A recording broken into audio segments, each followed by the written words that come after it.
Three pillar of economy. किसी भी countries की इकोनॉमी के लिए ये तीन फैक्टर बहुत ही इंपॉर्टेंट है जो मैं आपको आगे बताऊंगा। इसीलिए मैंने ये तीनों फैक्टर का नाम दिया है पिलर्स। ओके, अगर ये तीनों में से कोई एक भी फैक्टर खराब परफॉर्मेंस हुआ हो एक भी फैक्टर का, तो कंट्री की economy free fall, okay, economy बर्बाद हो जाएगी। इसलिए फिर मैंने नाम दिया है थ्री पिलर्स। ओके, तो उसमें सबसे पहला पिलर है, उसका नाम है पॉलिटिकल स्टेबिलिटी। किसी भी कंट्रीज के लिए पॉलिटिकल स्टेबिलिटी वो बहुत ही इंपॉर्टेंट होती है। अगर पॉलिटिकल स्टेबिलिटी नहीं रही तो क्या होगा? सबसे पहले कंट्री की जो अर्थव्यवस्था है, जो इकोनॉमी है, वो गिरेगी। ओके, तो कुछ ऐसी कंट्रीज के एग्जांपल है मेरे पास जो बर्बाद हो गई पॉलिटिकल इंस्टेबिलिटी के कारण। उसमें हमारा सबसे पहला आता है सीरिया, फिर दूसरा आता है वेनेजुएला, और जो हमारा तीसरा है इराक। अगर आप इसके पास देखो तो ऑयल का भंडार है, ये पेट्रोस्टेट कंट्री है। इसके पास देखो तो ऑयल का भंडार है, फिर भी इनकी इकोनॉमी खत्म due to the political instability. Okay, तो ये एक फैक्टर है जो पॉलिटिकल स्टेबिलिटी है, वो किसी भी कंट्री के लिए इंपॉर्टेंट है। या तो डिक्टेटरशिप हो या तो डेमोक्रेसी हो, पर स्टेबिलिटी होनी जरूरी है। अगर डिक्टेटरशिप हुई और तख्ता पलटने का डर रहा तो वो डिक्टेटरशिप कोई काम की नहीं, वहां की इकोनॉमी बर्बाद। अगर डेमोक्रेसी हुई तो डेमोक्रेसी भी इंस्टेबिलिटी वाली नहीं चाहिए, जैसे कि इंडिया में थी 1991 के समय, जब चंद्रशेखर की जो गवर्नमेंट थी वो गिर गई, फिर पीवी नरसिम्हा राव आए, फिर उसकी भी गवर्नमेंट गिर गई थोड़े सालों बाद। तो ऐसी इंस्टेबिलिटी से जो इकोनॉमी होती है कंट्री की, वो बर्बाद हो जाती है। जो हमारे दूसरे नंबर पे आता है वो है diversification in export revenue. Okay, diversification export revenue मतलब क्या? अगर इंडिया है, इंडिया, तो इंडिया में 10% जो रेवेन्यू है वो अगर पेट्रोकेमिकल से आता है, जो रिफाइंड पेट्रोकेमिकल्स। ओके, दूसरा 10% है वो आता है हमारा डायमंड, गोल्ड एक्सेट्रा, और तीसरा 10% या फिर ऐसे डाइवर्सिफाई हुआ तो इसको डाइवर्सिफिकेशन बोलेंगे, प्रॉपर डाइवर्सिफिकेशन बोलेंगे। ओके, मगर कुछ कुछ कंट्री है जैसे वेनेजुएला,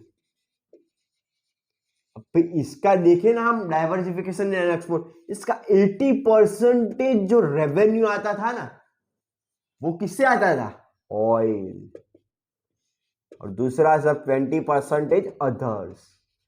तो ये प्रॉपर डाइवर्सिफिकेशन नहीं हो रहा। इसका मतलब क्या? जब कभी भी क्रूड ऑयल की प्राइस हाई होगी इसको प्रॉफिट तो होगा, मगर जब कभी भी क्रूड ऑयल की प्राइस गिर जाएगी इसकी इकोनॉमी भी गिर जाएगी। वही हुआ 2012 के बाद, जब क्रूड ऑयल की प्राइस $100 पर बैरल से लेके $20 पर बैरल तक आ गई, उसके बाद इकोनॉमी बर्बाद।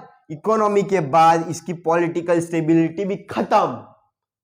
अगर किसी कंट्री में इकोनॉमी अच्छी नहीं है तो उसकी पॉलिटिकल जो सिचुएशन है वो भी खराब हो जाएगी। अगर पॉलिटिकल जो सिचुएशन है वो भी खराब है तो इकोनॉमी भी खराब हो जाएगी। मतलब कि क्या, ये जो दोनों पिलर्स है वो एक दूसरे पर इंटरडिपेंडेंट है। ओके, और जो हमारा तीसरा है, थर्ड पिलर, ये हमारा मोस्ट इंपॉर्टेंट पिलर है, वो है हमारा गवर्नमेंट पॉलिसी। किसी भी कंट्री की जो गवर्नमेंट होती है ना, उसकी जो गवर्नमेंट होती है उसको उसकी गवर्नमेंट पॉलिसी अच्छी रखनी चाहिए। जो एफपीआई है और जो एफआईआई है, फॉरेन इंस्टीट्यूशनल इन्वेस्टर, वो कब किसी कंट्री में आके इन्वेस्ट करेंगे? जब वहां की गवर्नमेंट पॉलिसीज अच्छी होगी। किसी कंट्री के पास एक स्पेसिफिक अमाउंट ऑफ मनी होता है, उसके ज्यादा वो प्रिंट नहीं कर सकती, फॉरेक्स रिजर्व जिसको कहते हैं, तो वो स्पेसिफिक होता है। तो कंट्री को आगे ले जाने के लिए, कंट्री को बूस्ट लाने के लिए कहीं से तो पैसा आना पड़ेगा ना। वो कहां से आएगा? दूसरी कंट्री से आएगा। मगर दूसरी कंट्री से कब आएगा? जब वहां की गवर्नमेंट पॉलिसीज अच्छी होगी, वहां की गवर्नमेंट जो होगी वो अगर फॉरेन मनी को आने देगी उसके कंट्री के अंदर, तो उसकी जो इकोनॉमी होगी वो अच्छी रहेगी। हम एग्जांपल के साथ समझते हैं। 1992 के पहले इंडिया में बहुत ही रेस्ट्रिक्शन हुआ करते थे जो भी फॉरेन कंपनीज है उस पे, इसीलिए इंडिया की इकोनॉमी इतनी अच्छी नहीं हो रही थी। इंडिया की इकोनॉमी एवरेज परफॉर्म कर रही थी, और जब कभी भी क्रैश आता था इंटरनेशनली तब इंडिया बहुत सफर करता था।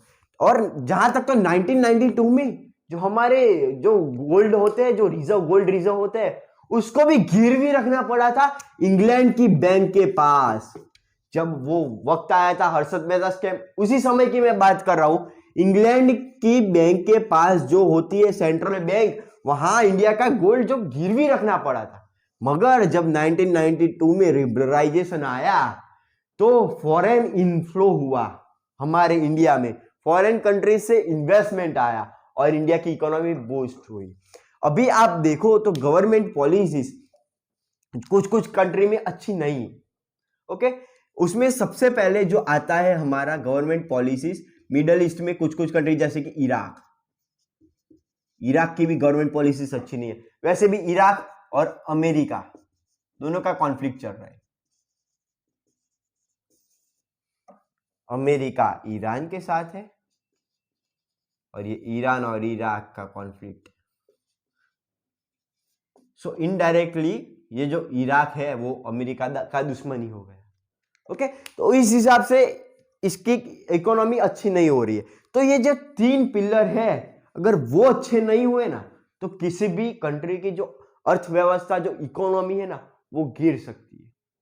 अगर मेरा वीडियो आपको इतना सा भी इंफॉर्मेटिव लगा हो ना, तो प्लीज हमारी चैनल को लाइक और सब्सक्राइब जरूर करना और प्लीज इसको शेयर करना।